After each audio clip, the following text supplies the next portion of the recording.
Hey scrappers, it's Tom from the iScrap app, and today is Wednesday, October 20th, 2021. We hope that you're doing well, enjoying these copper prices and steel prices that have been increasing. We've been talking about this for the last couple of weeks. We've seen a really nice increase in the markets, but if you haven't been following us through some of our different social channels, don't forget, you can always subscribe to our weekly report where you'll get emails and notifications. Love to see you become a Patreon supporter. Every month we have DeWalt tool giveaways for all of our Patreon supporters. And don't forget, in the next week or so, we're going to be pulling our license plate winners. So whoever the community votes on is going to be someone that's going to be winning some tools. And then hopefully once we get the actual truck, which we ordered from Ford, who knows how long it's going to take, we'll be able to pick that license plate, and then we'll have another winner coming down the pipeline. But over the last week, it's been a really crazy market. I mean, a week ago, we talked about copper prices that jumped like 30, 40 cents. In the last 2 weeks of trading, we've seen the markets jump like 65 cents a pound. And that's really good news, but it's also scary news, because when I see copper prices jumping that quickly, that also means that they could be decreasing that quickly, which does scare me a lot. When you have those different copper prices jumping the way that they are, let me tell you some of the things that happen. As a scrapyard owner, I get really scared. You know, I'm paying a lot of money for material, making a few more cents a pound, but the spreads are still relatively the same. When I go to sell material, it makes it a lot more difficult at these prices, because people want to have higher insurance costs built into the prices. They might have a longer delay delivering material to different mills or exporting them. You know, these supply chain problems that we're hearing about all over the place affect scrap in a big way. A lot of material is getting exported overseas, but I have some friends that can't get enough trucks or containers to load their material in, and they're sitting on 10, 12 loads of copper. And of course, you would be happy to help them get rid of it, but probably not at the prices that you'd be offering. But they are having a problem because the bottleneck on the shipping, unloading the ships, is really hurting them to reload the ships to ship stuff overseas. Now here domestically, high prices are good, but a lot of the mills are really pretty packed with material, so they don't have the ability to take many more loads on that would normally getting exported. So these copper prices, while they've gone up, and we've seen you posting prices online all the time, which have gone up, which is a great sign, it's a little scary from a scrapyard point of view, and that little bit of hesitation that the scrapyards might have to pay an extra few cents. That might be because they don't know how quickly they're going to sell it, how quickly they're going to get paid. I've had different terms changed on me, where normally I get paid within 10 to 25 business days. Some consumers that I sell to have pushed that out to 15 to 35 business days, because of the backflow, because of the dollar amount. And while these are macro things from a scrapyard's point of view, they will affect your individual transactions, where you might see prices online higher somewhere else, and you'll say, why aren't my scrapyards matching those prices? And that just might be because they're having more of a bottleneck and supply chain issue. So these are real things that are happening out there, and copper prices being this strong is great. I believe that we kind of had a bottom out of the market around that $4 trading level. So these prices should be here to stay for the rest of 2021.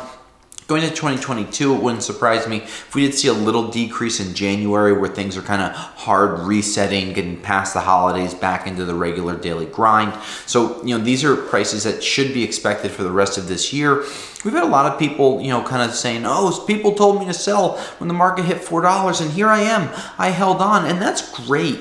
But one thing that I tell people is you can't make more money by just sitting on material. You know, you only have a finite amount of cash or time or labor before you need to cash things in. And sometimes trying to squeeze every ounce of juice from that squeeze is not going to work. I mean, I sold a load of copper last Tuesday when the markets went up 17 cents. I was really happy until Wednesday went up 8 cents, Thursday went up 11 cents, Friday went up 8 cents. I thought I had a really good deal last Tuesday. But then 3 more days happened, and we added another 25 cents to the market. But instead of sitting here and sulking, oh, woe is me, I was happy with the increase that I had. And that's kind of the opinion and the reflection that I look at when I look at these prices. So just think about that when you're going to sell material. You can't always get every dollar. It's never going to happen. You're going to want to. You're going to want to get more for your used car. You're going to want to get more for your catalytic converter, for your scrap, for your steel. you're never going to get the absolute best price. There's always going to be a few pennies left on the table, and that's okay, because sometimes when the market goes down, your scrap yard might cover you. People always squeak and complain when the markets go up and they want more money. When the markets go down, they complain. And what I try to tell people is, we try to tell you when the markets are up or down here at iScrap. We send notifications. We have over 200 metals that you can check out for free to see what their prices are. So what we're trying to do is help you make more money by learning about the market, learning about market changes, and we'd love to hear your reflections. So copper price is strong. Steel price is jumping about $10 a ton since we spoke a week ago. And I have another good piece of news coming, that November steel prices should be going up another $10 a ton. So that's positive information, especially going into the end of the year. Now, of course, everyone knows that gas prices and oil prices are going up. And as much as the administration wants to spin that people are overbuying, I disagree with that. I think that the supply chain problems that we have are real, from gas to shipping to materials. I went to Costco the other day and there was no toilet paper. There's zero toilet paper. Lots of paper towels, and if you want to have a clogged toilet, you buy those, but no toilet paper in a place like Costco in a busy area that I live in. That's a scary sign, because that means that these ships are not getting unloaded, which means that they're not going to get reloaded with scrap, which of course will affect all of the different markets. Now, electric motors, very strong. We've seen lead prices recovering slightly, but the lead acid battery prices have not really shown any signs of life. Much lower prices. We're not really happy with those markets, nor do we see them really upticking anytime soon. But with the oil prices and the gas prices up, don't be surprised to see the steel prices rising throughout the end of this year, maybe another $20 to $30 per ton. So if you have some major jobs going on and you could maybe sit on that pile of rebar or duct at the end of the job, and you kind of move it around a little bit, you might want to save that for some higher prices coming. But so there's the markets. Don't forget, Patreon has a lot of tips and tricks. So if you want to become a Patreon supporter, always do that. But today we're going to go into our very heavy bucket here, and we're going to see what we pull out. We're going to talk about it for a couple of minutes. We're going to pull out this cluster mess of things, and this is a really good example of what electricians see every day. Right off the bat, I see, this duct tape when they wrapped it around, and they use this kind of as a pull cord to go through the different conduits. But what I see here are 4 different cords, and when you look at the side, really important, you can always see what type of material it is. This could be 75, let's see, I don't see the gauge real quick. 12, 14 gauge right on there. So with these different sizes, a lot of people will say you got to strip them, and I agree with you.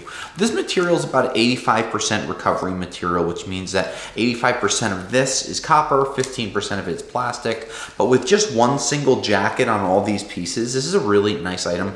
This is your ground, so it's going to be a little thinner than some of the other ones, so maybe an 82%. But these are items that you do want to strip. You can see right off the bat, just from the cross cut, that it's bare bright inside and not tin coated. So you're gonna be able to take this, put it into a bucket off to the side, definitely strip this, whether with a strip meister, wire stripper, or having gloves on and using a knife, always cutting away from yourselves. But this is where, if you are an electrician or you work with electricians, this is a really great item where you could sell it to your scrapyard, like a THHN, maybe a little better, like a THHN, maybe like a thin, thick cable. I don't know what other scrapyards call it. Gives you like an 80, 82% recovery. Or you could strip this when you have some time, definitely make more money. Now we're going to talk about catalytic converter prices, and the prices have rebounded over the last couple of weeks. While we saw a small market decrease after this break, we'll get back and we'll talk about some of the prices. At rrcats.com, we have everything that you need to sell your catalytic converters. We have an easy quoting system that you can send pictures or serial numbers to. We have the ability to get your cats graded within 1 business day. You'll get quick payment via PayPal or check. If you look at our Google reviews and our other online reviews, you will feel confident with the team at rrcats.com to be able to purchase your catalytic converter time and time again. We look forward to earning your business at rrcats.com today. So those catalytic converter prices, while they've gone down slightly over the last few days, they haven't gone down so much that causes great concern. Rhodium prices dropped a couple of $100 an ounce, platinum maybe $30 an ounce. We're talking about 2 to 3% decreases week over week, but we've seen a much stronger market overall for the catalytic converters. Over at rrcats.com, we've had a lot of people asking us what we think about the markets, and we think that they're going to be very strong, but one of the biggest problems we have with the markets for catalytic converters is, again, these supply chains, where you have Ford and Chevrolet and all these people sitting on cars out in parking lots because of semiconductor shortages. And while precious metals are continuing to get refined, it's taking such a long period of time to get those conductors into the new cars and trucks that they're not getting on the road. So we might see a little bit of a stalemate pricing wise for the balance of October and going into November. So we'll keep you on the loop on that. Otherwise, please make sure you vote on our license plate competition. The winner will be picked from community votes. Hopefully we can use the winner's license plate for the new truck that we're getting. If not, we're going to use the second place one from there. But we have some questions that we want to go over before we wrap things up, so let's get into those. Is there a reason why scrapyards don't take diesel truck catalytic converters? Great question. Diesel truck catalytic converters, a lot of them have no value. There's no precious metals inside. Now, some of the newer units do have precious metals inside, but they're generally part of DPF systems, diesel particulate filters, and those are the ones that normally use that blue DEF, that diesel exhaust fluid, to make sure you have clean emissions. But a lot of the older catalytic converters off of buses and trucks had or have no precious metals in them. So some scrapyards just do a blanket statement, all diesel catalytic converters we don't buy. But we know that Volkswagen has some great diesel catalytic converters off their diesel cars. So there are value in diesel cats, but you need to make sure that you work with a trusted buyer like rrcats.com to learn about that value. Another question.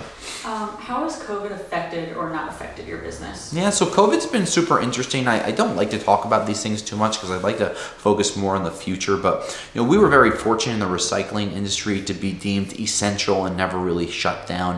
While we shut down to the public for a month and a half, overall our guys were all employed the whole time and we were able to push forward. We unfortunately are like the Grim Reapers. In the scrap world, when businesses go out of business, we kind of come in there to clean out their racks, their forklifts, their pallet jacks, obsolete inventory, old inventory, desks, filing cabinets. Many of you make a living off of that or a side hustle off of business closing.